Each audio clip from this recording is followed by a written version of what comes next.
Palavra da Verdade, com Hernandes Dias Lopes. Vocês são muito bem-vindos e nós queremos acolher a todos que estão nos acompanhando também pelas mídias sociais.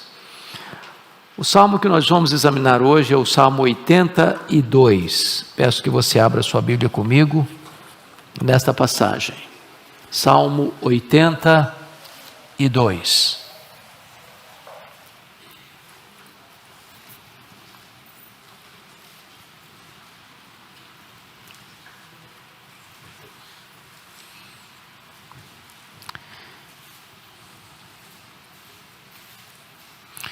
O título que foi dado a esse salmo, aqui na versão revista e atualizada, é Increpadas a injustiça e a parcialidade dos juízes. É um salmo de Asaf.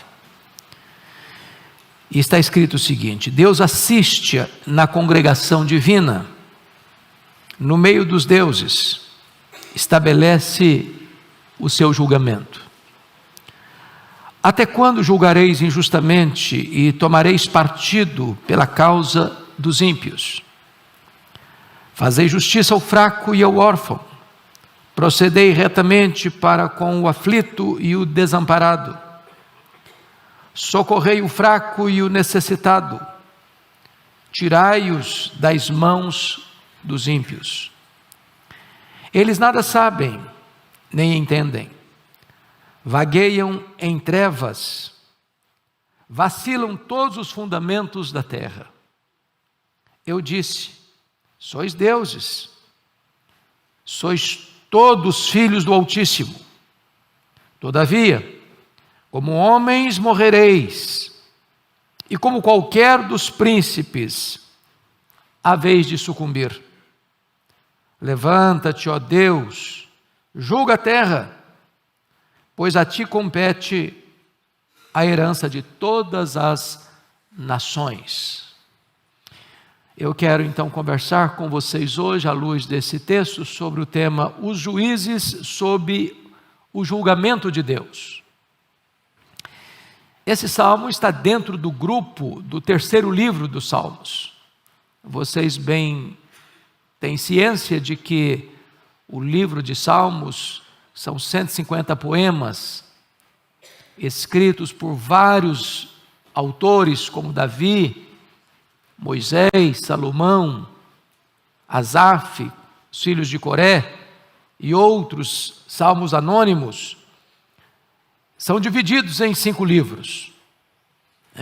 O primeiro livro de 1 ao 41, o segundo livro do 42 ao 72, o terceiro livro do Salmo 73 ao 89, o quarto livro do Salmo 90 ao 106 e o quinto livro do 107 ao 150. Portanto, este salmo está dentro do terceiro livro. O terceiro livro, que vai do 73 ao 89, foi escrito basicamente por Asaf e pelos filhos de Coré. Apenas um salmo de Davi. Este é um salmo de Asaf. E se você perceber o contexto, no salmo anterior, o salmo 81, Asaf enfatizou a vinda de Jesus em carne, a sua primeira vinda. Mas esse salmo traz um enfoque maior sobre a segunda vinda de Jesus para o julgamento. Na primeira vinda ele vem salvar, na segunda vinda ele vem julgar. Este salmo, na verdade, é uma espécie de sermão que Asaf prega diante dos juízes de Israel, juízes corruptos, que torciam a lei, que favoreciam os poderosos e oprimiam os fracos.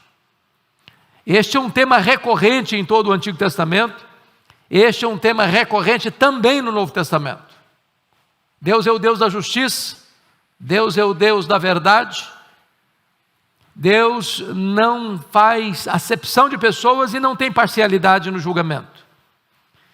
E Asaf está olhando esse cenário, está contemplando este panorama, e percebe que aquilo que já foi denunciado por tantos profetas, e há de sê-lo por outros mais depois dele, ele agora como que profere esse sermão a esses juízes que estavam torcendo a lei e negando justiça aos fracos, aos pobres, aos órfãos, aos desamparados, favorecendo os poderosos da época.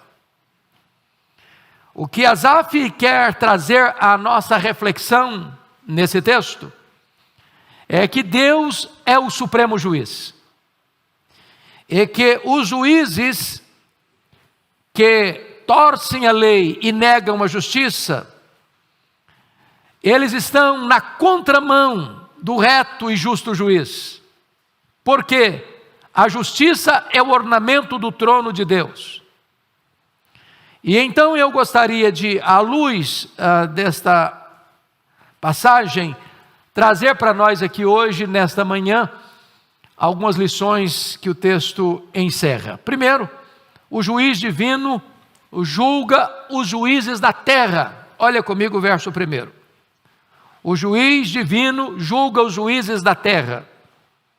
Deus assiste na congregação divina. No meio dos deuses, estabelece o seu julgamento. Vamos entender essa palavra deuses aqui, porque veja você que na língua hebraica existe o nome de Deus mais conhecido talvez no Novo Testamento, no Velho Testamento, que é a palavra Elohim. Elohim é uma palavra que está escrita no plural. No princípio criou Deus os céus e a terra. Bereshit, Barat, Elohim. Aqui no versículo 1, Deus assiste, a palavra Deus aqui é Elohim. Na congregação divina, no meio dos deuses, deuses aqui também é Elohim. É a mesma palavra no hebraico. Tanto Deus no começo do versículo 1, quanto deuses no final do versículo 1. A quem Asaf está se referindo quando fala de deuses? E você vai perceber, primeiro, que a palavra deuses aqui não pode se aplicar aos deuses pagãos. Porque os deuses pagãos, os ídolos dos povos, não estão em momento algum sendo constituídos por Deus para julgarem o povo. Segundo, quando ele se refere a deuses, aqui no verso 1, ele não pode estar se referindo aos anjos. Por que não? Porque no verso 7, esses deuses, conforme está escrito, todavia como homens morrereis, e como qualquer dos príncipes haveis de sucumbir, anjos não morrem. Portanto, quando ele diz, Deus assiste na congregação divina e no meio dos deuses, deuses aqui está sendo usado conforme Jesus trabalhou muito bem em João 10:34, a homens, aqui no caso, aos juízes. Em outras palavras, o que Asaf está mostrando nesse texto é que quando os juízes estão julgando o povo, nos tribunais, nas cortes, Deus está presente, como reto juiz, como supremo juiz. Os juízes da terra podem até não acreditar em Deus, eles podem até se insurgir contra Deus se o conhecem. O que eles não podem é impedir que o reto juiz, o supremo juiz, esteja presente na hora que eles estão dando as sentenças. Deus está lá, Deus está vendo, Deus está conhecendo o que está para fora e o que está para dentro, o que está revelado e o que está oculto. Deus é mais do que isso, Ele é capaz de não só julgar retamente, mas Ele é capaz de sondar o coração, a mente e até as intenções dos juízes que julgam. É esse o sentido do texto. Deus assiste na congregação divina. No meio dos deuses estabelece o seu julgamento. Então, a linguagem do verso 1 é uma linguagem do tribunal. Deus assume o seu posto de juiz na assembleia do seu povo. E quando os juízes estão julgando, e entendam juiz aqui, meus irmãos, qualquer autoridade, seja ela do juiz que legisla, do juiz que executa, do juiz que julga, ou de qualquer outra autoridade que está tomando uma decisão, implicando a vida de outrem. Deus está lá como juiz, e esses juízes que estão julgando na presença de Deus. Deus a tudo vê, Deus a todos sonda. Os juízes da terra, portanto, estão debaixo do escrutínio do Supremo Juiz, do juiz do céu. Em outras palavras, as sentenças da terra serão revisadas pelo Supremo Tribunal Celestial. Portanto, os juízes da terra deveriam temer e tremer. O próprio Deus chama os juízes da terra de deuses. Porém, ainda que os homens os tenham como deuses, esses juízes estão debaixo da autoridade do Supremo Deus, do único Deus vivo e verdadeiro, do Todo-Poderoso Deus, em cujas mãos estão a vida dos juízes. Então, quando os juízes dão suas sentenças injustas, Deus está presente, como juiz dos juízes, como supremo juiz, como patrono da justiça. Quando os juízes dão suas sentenças injustas, Deus está presente, como juiz dos juízes. Essa é a primeira verdade que Asaf nos apresenta no versículo 1. Vamos à segunda verdade. Os juízes da terra exortados pelo juiz divino. Confira aí comigo, por gentileza, os versos 2 a 4. Você pode ler em voz alta comigo esses 3 versículos? 2, 3 e 4, vamos juntos? Até quando julgareis injustamente e tomareis partido pela causa dos ímpios? Fazei justiça ao fraco e ao órfão. Procedei retamente para com o aflito e o desamparado. Socorrei o fraco e o necessitado. Tirai-os das mãos dos ímpios. O que está acontecendo aqui é que agora Asaf vai confrontar os juízes da terra, no caso, os juízes de Israel. E aqui algumas lições, ou melhor, 3 lições precisam ser observadas. A primeira delas, a contínua injustiça que os juízes estavam praticando. Olha o versículo 2, a parte A. Até quando julgareis injustamente?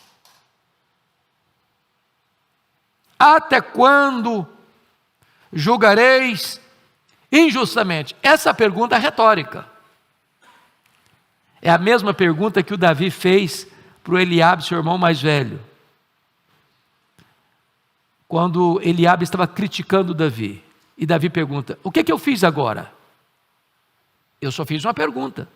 O que está por trás dessa colocação? Até quando julgareis injustamente?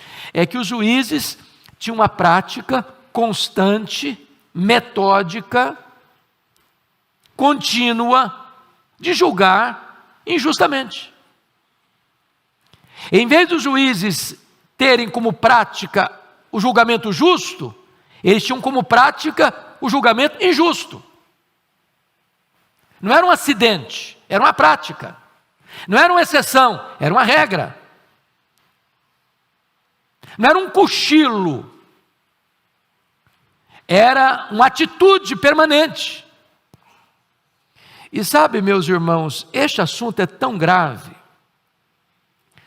porque a perversão da justiça, dos julgamentos, no mundo inteiro, é um assunto que não é novo. E eu queria hoje gastar um pouquinho de tempo com vocês para ler alguns textos, e eu preciso que vocês me acompanhem na leitura, para vocês perceberem como essa prática, por causa do pecado, da queda, não é uma coisa incomum no mundo de hoje, não é uma coisa nova, puxa vida, não, é uma coisa que está acontecendo a todo dia, toda hora, no Brasil e no mundo todo. Então vamos dar uma olhadinha na Bíblia? Abra sua Bíblia comigo, por favor, depois nós vamos voltar para cá, tá? Eu só estou querendo provar esse ponto aqui. Qual é o ponto que eu estou provando?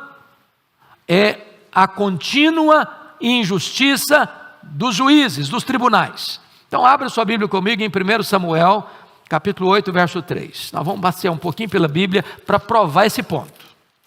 1 Samuel, capítulo 8, verso 3. Ele está falando de um juiz que foi um exemplo em Israel. E esse juiz que era exemplo em Israel chamava-se Samuel. E eu gostaria só de que vocês percebessem comigo o que ele vai dizer acerca dele mesmo. Dá uma puladinha no capítulo 12 aí, só mais uma folha para frente. Capítulo 12, 1 Samuel. Samuel está dando um relatório da sua vida, da sua administração. Ele era juiz, ele era profeta, ele era sacerdote, e ele está se aposentando, ele está tirando o time de campo, e ele está dando um testemunho diante da nação. Então olha aí comigo 12, versículo 2. Agora pois, eis que tendes o rei à vossa frente, já envelheci, estou cheio de cãs, e meus filhos estão convosco. O meu procedimento esteve diante de vós, desde a minha mocidade até o dia de hoje. Eis-me aqui, testemunhai contra mim perante o Senhor e perante o seu ungido. De quem tomei o boi? De quem tomei o jumento? A quem defraudei? A quem oprimi? Das mãos de quem aceitei suborno para encobrir com ele os meus olhos? E vô-lo restituirei. Então responderam: em nada nos defraudaste, nem nos oprimiste, nem tomaste coisa alguma das mãos de ninguém. E eles disse: o Senhor é testemunha contra vós outros, e o seu ungido é hoje testemunha de que nada tendes achado nas minhas mãos. E o povo confirmou: Deus é testemunha. Já pensou que testemunho bonito? Camarada julgou a nação toda, desde a sua juventude até a sua velhice, e termina o seu mandato com a vida ilibada. Agora vamos olhar o capítulo 8, verso 3. Capítulo 8, verso 3. A pergunta é: será que os filhos dele seguiram nas mesmas pegadas? Então está escrito aí: porém seus filhos não andaram pelos caminhos dele. Caminhos de quem? De Samuel. Antes se inclinaram à avareza e aceitaram subornos e perverteram o quê? O direito. Então bastou uma geração para que os juízes se corrompessem. Vamos a outro texto? Abra aí comigo, por favor, em Isaías 1,17. Isaías 1,17.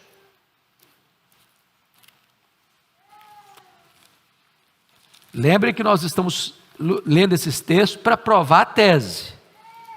Qual tese? É que a injustiça nos tribunais não é uma coisa nova, é uma prática recorrente. 1,17, Isaías: aprendei a fazer o bem, atendei à justiça, repreendei ao opressor, defendei o direito do órfão, pleiteai a causa das viúvas. É uma palavra contundente aos que têm a responsabilidade de julgar, de governar, de legislar, de cuidar, para que a justiça seja feita.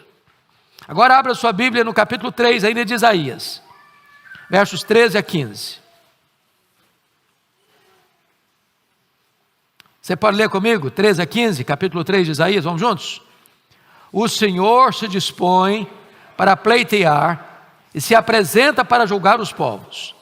O Senhor entra em juízo contra os anciãos do seu povo e contra os seus príncipes. Vós sois os que consumistes esta vinha, o que roubastes do pobre está em vossa casa. que há convosco, que esmagais o meu povo e moeis a face dos pobres, diz o Senhor dos exércitos. Mas vamos um pouquinho mais. Abre sua Bíblia em Jeremias 21, 12. Jeremias 21, 12.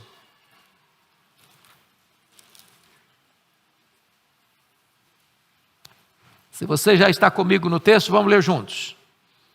Ó casa de Davi, assim diz o Senhor: julgai pela manhã justamente, e livrai o oprimido das mãos do opressor, para que não seja o meu furor como fogo, e se acenda, sem que haja quem o apague, por causa da maldade das vossas ações. Vamos para Amós capítulo 5. Amós fica depois de Joel, Oséias, Joel, Amós. Amós capítulo 5, verso 12.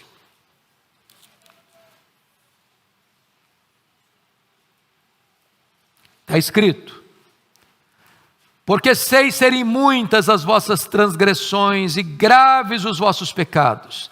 Afligis o justo, tomais suborno e rejeitais os necessitados na porta.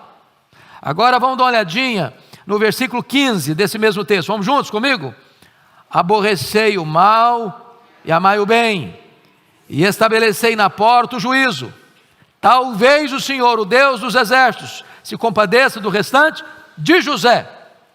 Pois bem, amados, me permita só mais 2 textos para provar essa tese, de que a injustiça nos tribunais era uma prática recorrente em Israel. Vamos para Miqueias 7,3. Esse é um dos textos mais solenes da Bíblia. Vá para frente aí, só mais um pouquinho. Miqueias 7,3. Miqueias 7,3 está provando aquilo que nós chamamos de o aparelhamento do Estado para a corrupção. O que ele está mostrando agora é que os poderes constituídos, legislativo, executivo e judiciário, se juntam, se mancomunam para a prática da injustiça. Leia comigo Miqueias 7,3. Vamos juntos. As suas mãos estão sobre o mal e o fazem diligentemente. O príncipe exige condenação, o juiz aceita suborno, o grande fala dos maus desejos da sua alma, e assim todos eles juntamente urdem a trama. Está um conluio.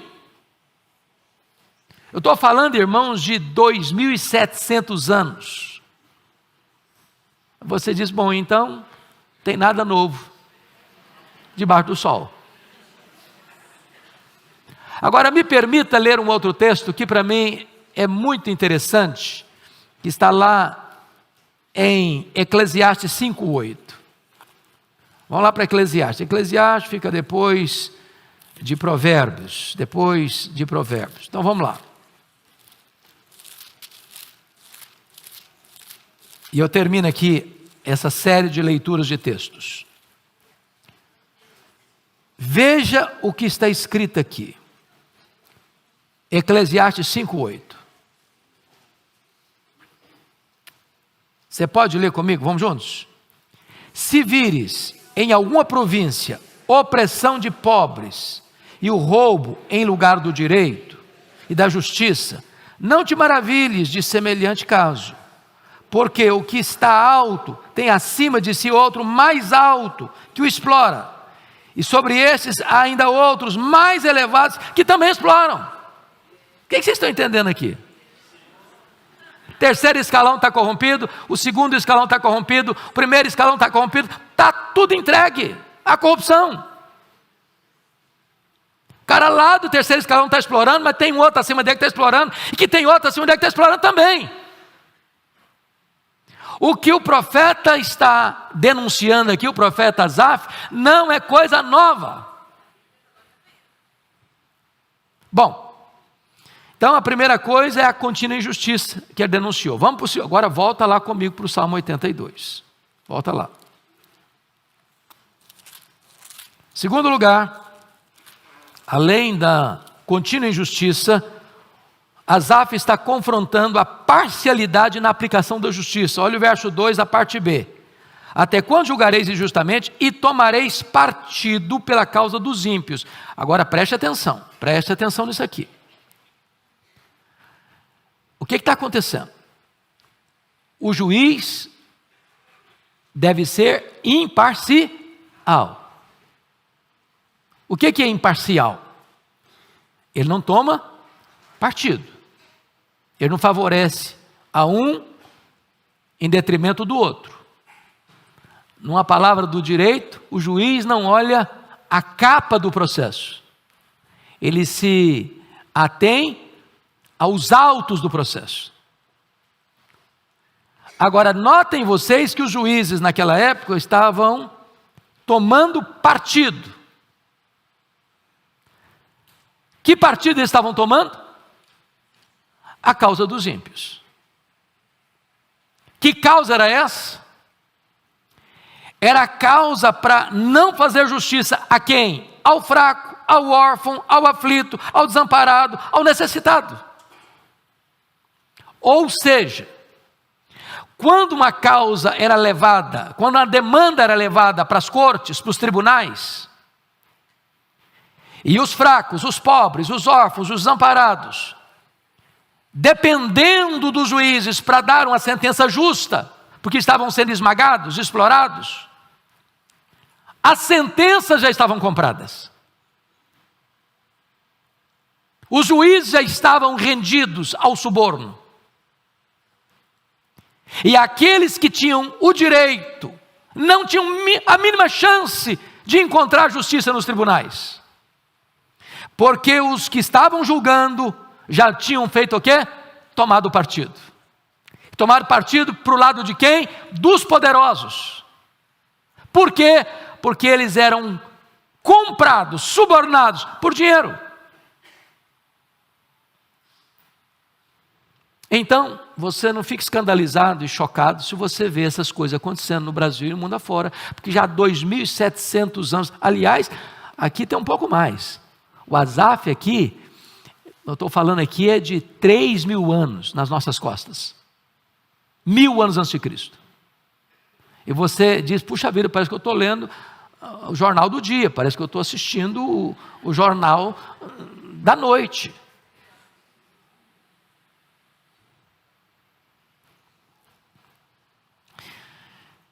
Terceira coisa que ele vai denunciar. Primeira, a contínua injustiça. Segunda, a parcialidade na aplicação da justiça. Terceiro, a exortação à prática da justiça. Porque o profeta não só denuncia o erro, o profeta aponta o caminho a seguir. Tem o lado negativo da mensagem, tem um lado positivo da mensagem. O lado negativo da mensagem é denunciar o pecado. O lado positivo da mensagem é faça o que é certo. Então o que ele está agora ensinando? Olha comigo o verso 3 e 4. Vamos ler em voz alta, Salmo 82, 3 e 4. Vamos juntos? Fazei justiça ao fraco e ao órfão. Procedei retamente para com o aflito e o desamparado. Socorrei o fraco e o necessitado. Tirai-os das mãos dos ímpios. Note você que o profeta não está mandando os juízes a serem parciais em favor do fraco, do órfão, do aflito, do desamparado, do necessitado. Justiça é justiça. Não se lê a capa do processo. O problema aqui é que o fraco, o órfão, o aflito, o desamparado e o necessitado, eles estavam nas mãos dos ímpios. E o que é estar nas mãos dos ímpios? É que eles não tinham nenhuma possibilidade de requerer seus direitos, de defender sua causa, de lograr êxito nos tribunais, de encontrar qualquer situação em que sua causa fosse correta e legítima e justamente julgada. Eles estavam nas mãos dos ímpios. Eles não tinham defesa, eles não tinham vez, eles não tinham voz, eles não tinham ninguém do lado deles. A lei era torcida para oprimi-los. Os juízes eram comprados para não dar sentenças justas. E o profeta está aqui mostrando esse aspecto. Então, quando você vê a estátua da justiça, como é que ela está? Ela tem o quê? Uma balança na mão e tem os olhos o quê? Por que isso? Por que ela tem a balança na mão? Porque se requer da justiça o quê? Equidade. A justiça não tem o quê? Lado. A justiça não tem prediletos. A justiça não faz acepção de pessoas. A justiça tem balança porque não tem 2 pesos e 2 medidas. E por que a justiça está vendada? Porque ela não olha a capa do processo. Ah, não, esse processo é do seu fulano. Bom, aqui, gente, ó, vamos botar isso lá embaixo, aqui em cima. Isso não acontece mais hoje, né? Eu sou fulano. Então esse aqui não vamos ter um cuidado especial, vamos fazer um julgamento especial, vamos favorecê-lo, porque se a gente favorecer esse aqui, ó, entra grana, entra propina. Vocês acham que essas coisas acontecem ainda hoje? Meus irmãos, a Bíblia é um livro incrível. A Bíblia é a radiografia da sociedade, de todos os tempos. O homem melhorou em muita coisa. Nós melhoramos no conhecimento científico, nós melhoramos nas técnicas de medicina, nós melhoramos na capacidade de produzirmos riqueza, nós melhoramos na qualidade de vida que temos, de transporte, de moradia, de deslocamento, mas nós não melhoramos do ponto de vista moral. A sociedade do século 21 não é melhor moralmente do que a sociedade 3.000 anos do tempo de Asaf. Aliás, para ser honesto, parece que nós estamos num estado de degradação e não de reforma e reavivamento.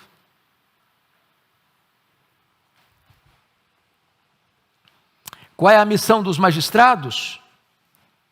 É tirar as pessoas fracas, órfãs, aflitas, desamparadas e necessitadas das mãos do ímpio. O que é tirar das mãos do ímpio?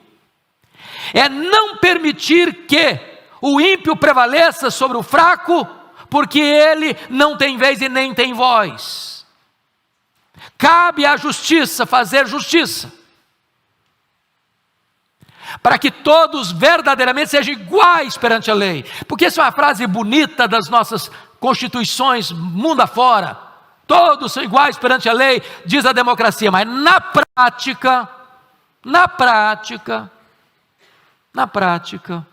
os tribunais favorecem os ímpios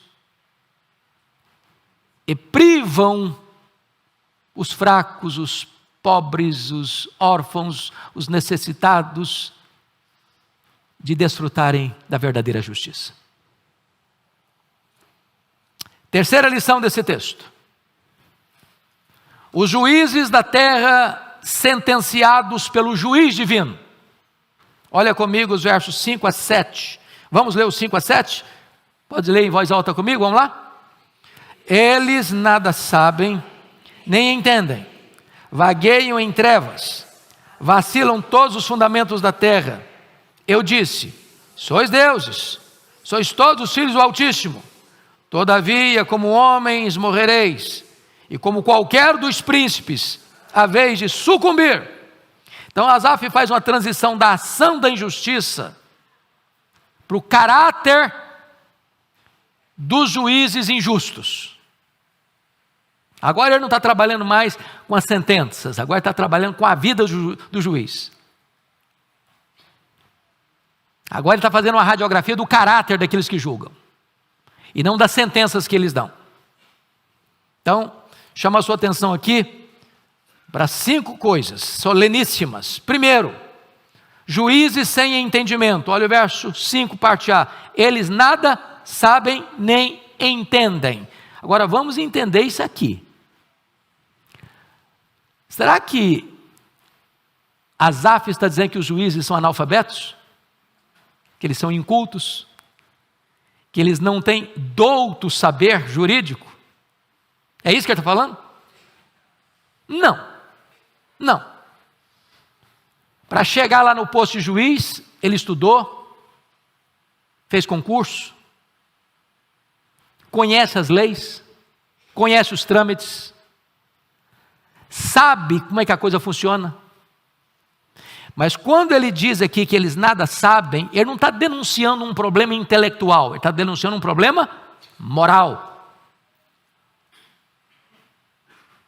Quando os juízes erram nas suas sentenças e dão sentenças parciais e privam os que estão oprimidos do exercício da justiça, eles nada entendem, não é no sentido que eles não sabem, não é que eles são ignorantes, não é que eles são analfabetos, não é que eles são desprovidos do saber jurídico, não. Eles nada sabem porque, apesar de saberem, eles não usam o saber deles para a prática da justiça, mas usam o saber deles para a prática da injustiça. E a ignorância moral é pior que a ignorância intelectual. O analfabetismo moral é mais grave do que o analfabetismo intelectual. Eles ignoram, eles conhecem a lei, mas não aplicam a lei. Eles sabem o que é certo, mas eles optam pelo que é errado. Isso é muito triste. Porque se um homem não tiver compromisso com a justiça, quanto mais conhecimento ele tem, mais perigoso ele é. Mais artimanhas ele tem. E você pode perceber então uma necessidade daquilo que Salomão fez. E eu queria que você lesse comigo, e a gente volta rapidinho para cá. 1 Reis 3, versículo 9. Abra lá comigo. 1 Reis 3, 9.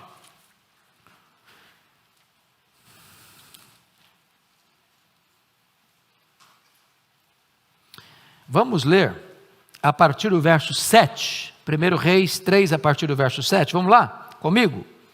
Agora, pois, ó Senhor meu Deus, Tu fizeste reinar Teu servo em lugar de Davi meu pai. Não passo de uma criança, não sei como conduzir-me.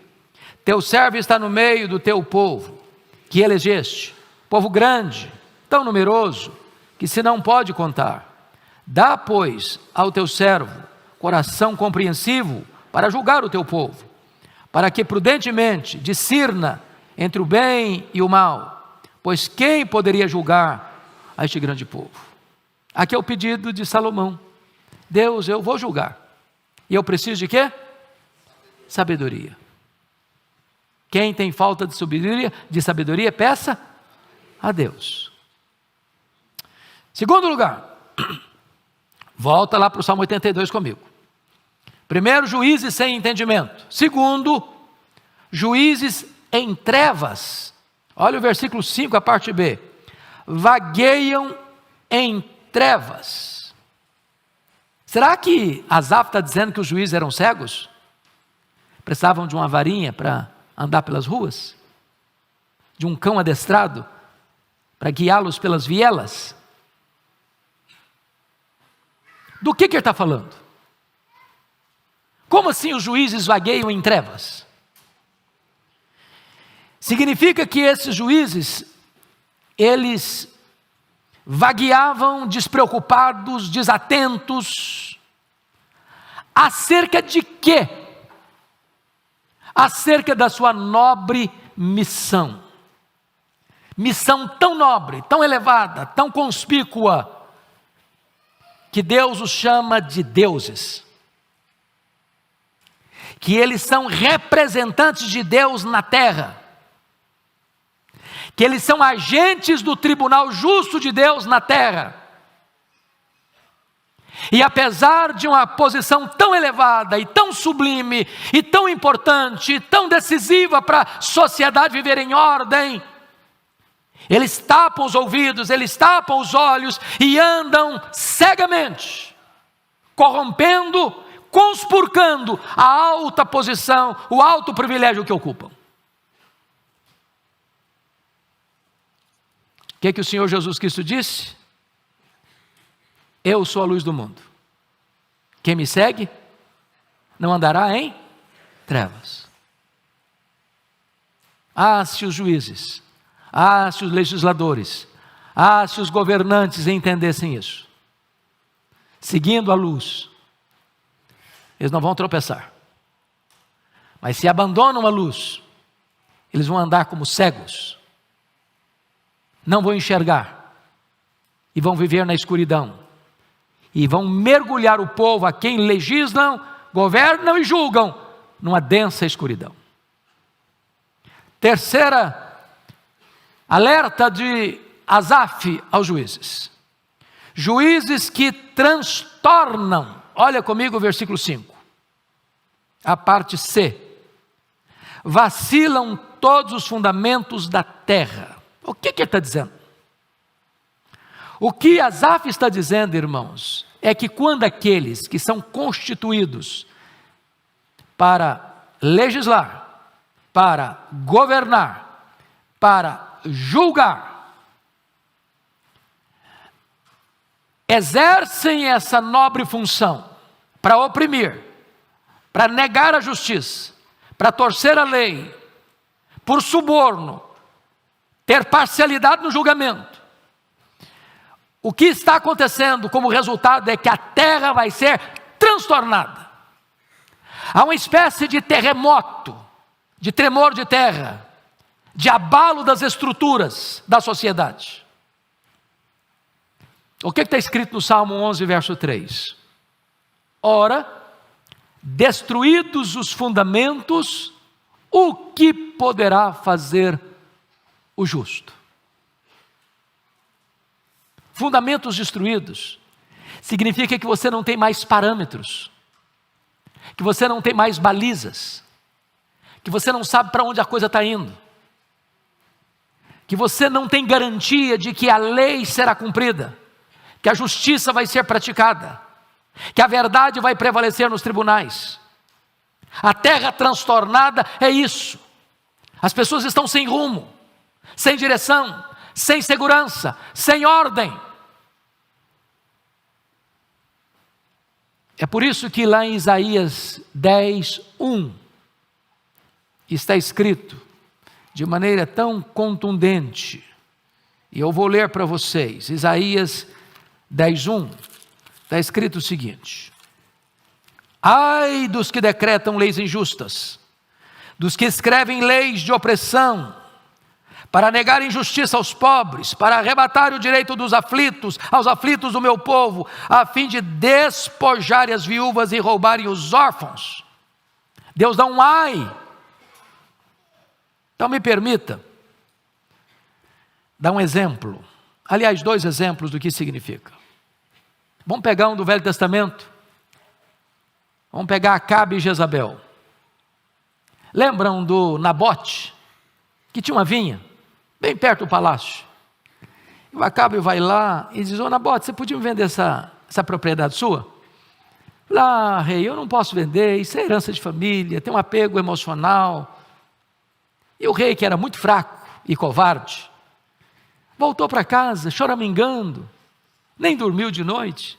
A Jezabel, que era uma raposa, por que não dizer uma víbora, falou: maridão, que negócio é esse? Você está chorando por causa de quê, cara? É que eu queria comprar a vida do Nabote, eu não quis me vender, eu fiquei meio abalado emocionalmente, que eu queria tanto. Deixa comigo esse negócio.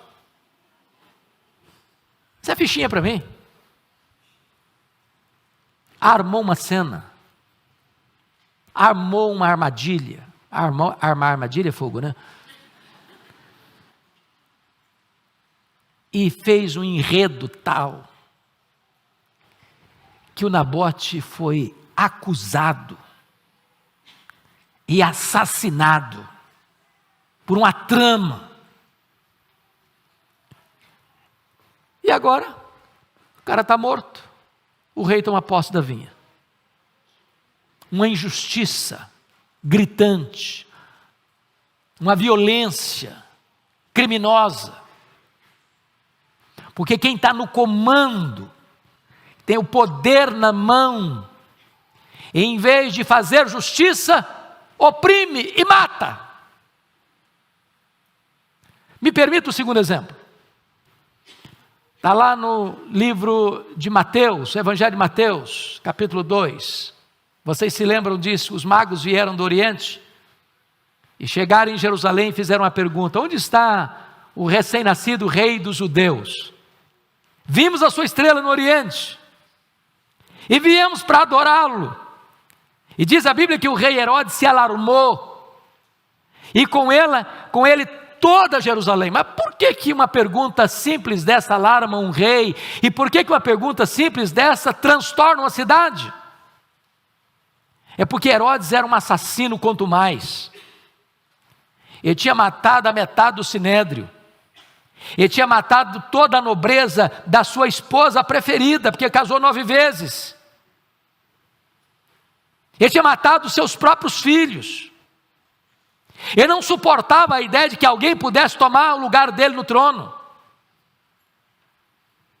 E Jerusalém sabia da sanha assassina deste rei truculento e covarde. E diz a Bíblia que o rei manda matar todas as crianças de Belém e ao redor, com a intenção de matar aquele que havia nascido para ser rei de Israel.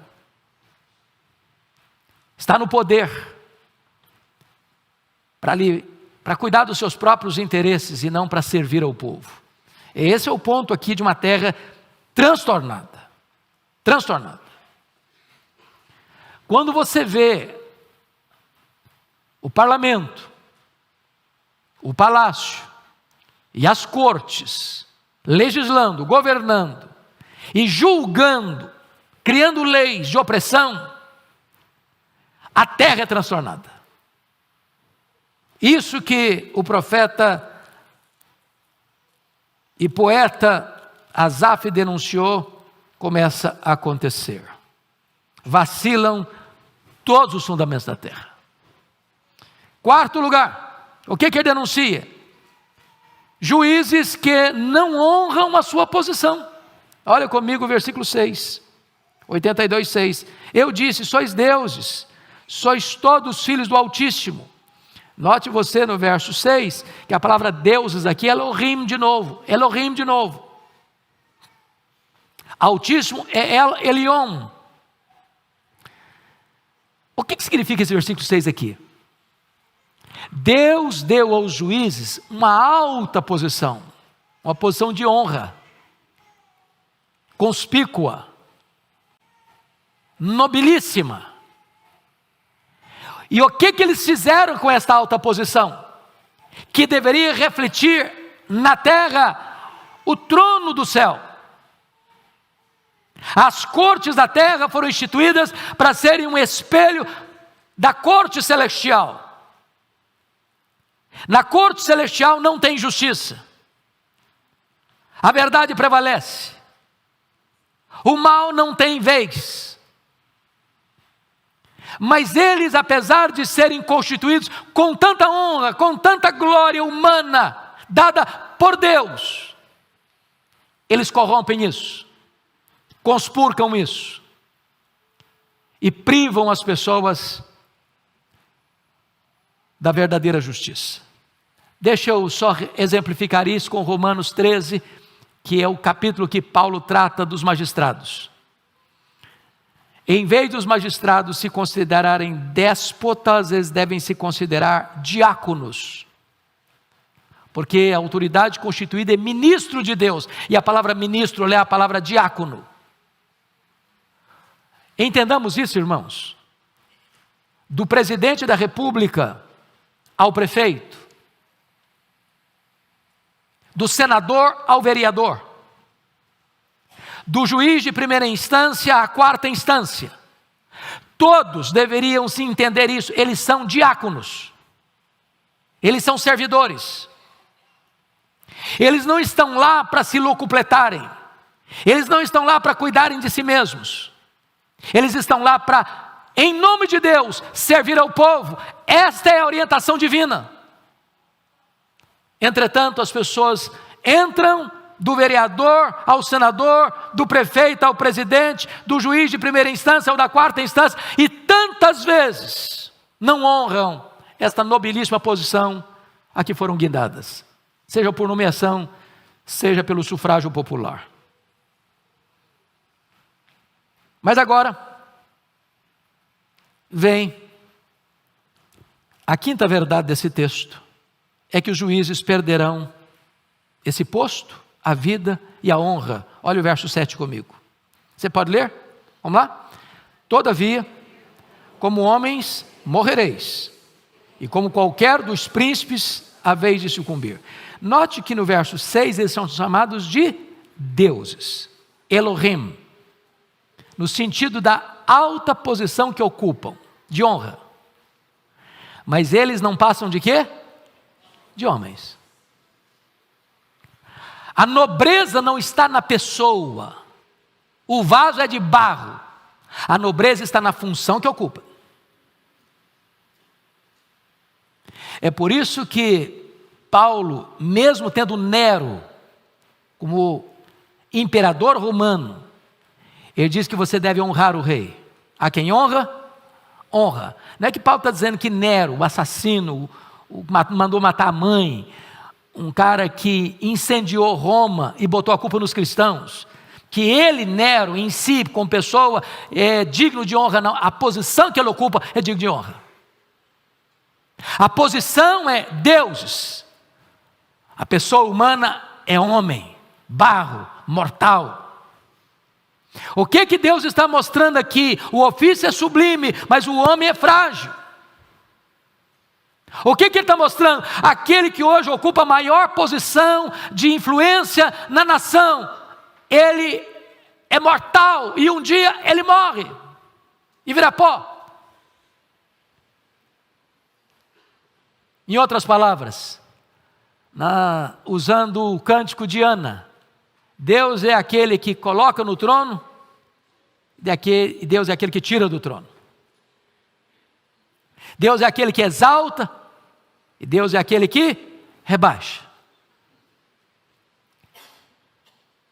O cargo é elevado, mas aqueles que não honrarem a posição que ocupam, diz o texto, eles morrerão. E como qualquer dos príncipes, eles sucumbirão. Sucumbirão. Em outras palavras, a glória humana é o quê? Passageira. É uma glória desvanecente. Que os homens entendam isso. Que você e eu entendamos isso. Nós somos o quê? Mortais. E um dia a nossa glória apagará.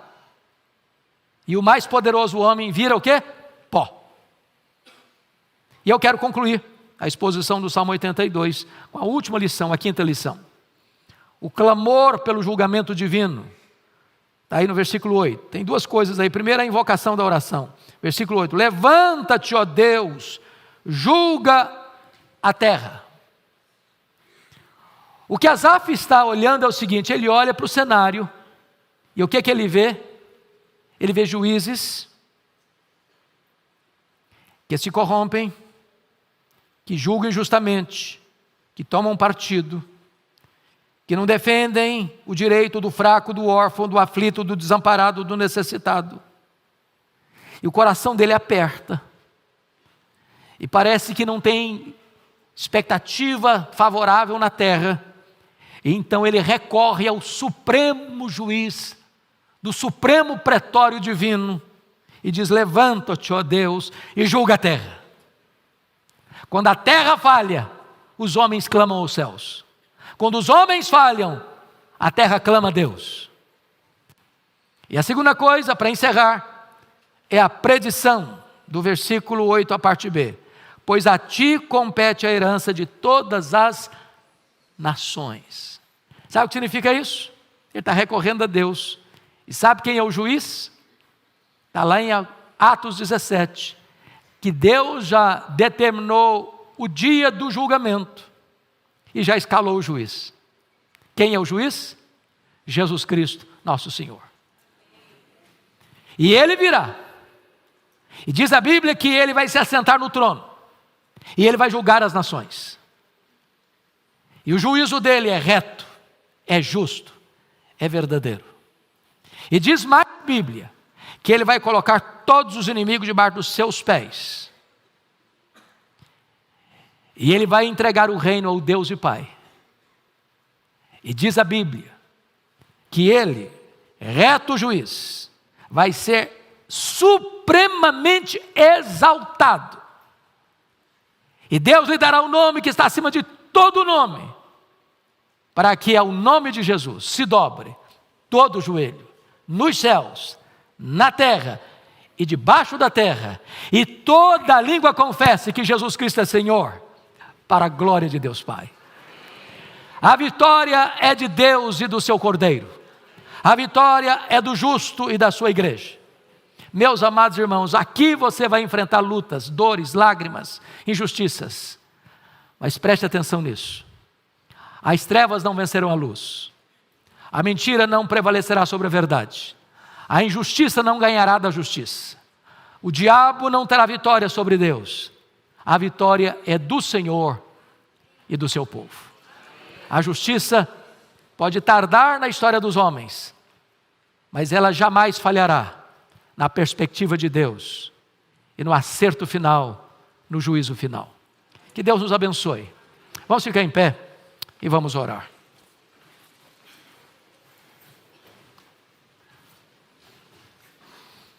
Querido Deus, nós te agradecemos pela tua palavra. Agradecemos-te porque ela é a verdade, porque ela é atual, porque ela é viva, porque ela é poderosa, porque ela não precisa de atualização nem de ressignificação. Esta palavra não é nova nem velha, ela é eterna. E louvado seja o teu nome, pelo alerta que recebemos nesta manhã da tua palavra.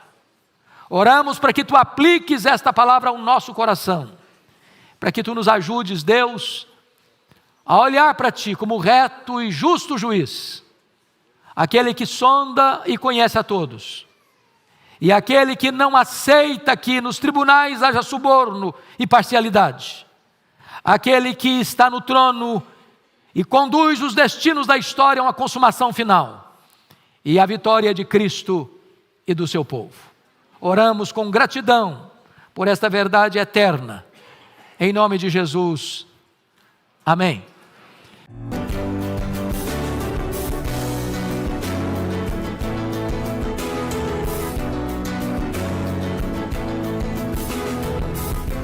Palavra da Verdade, com Hernandes Dias Lopes.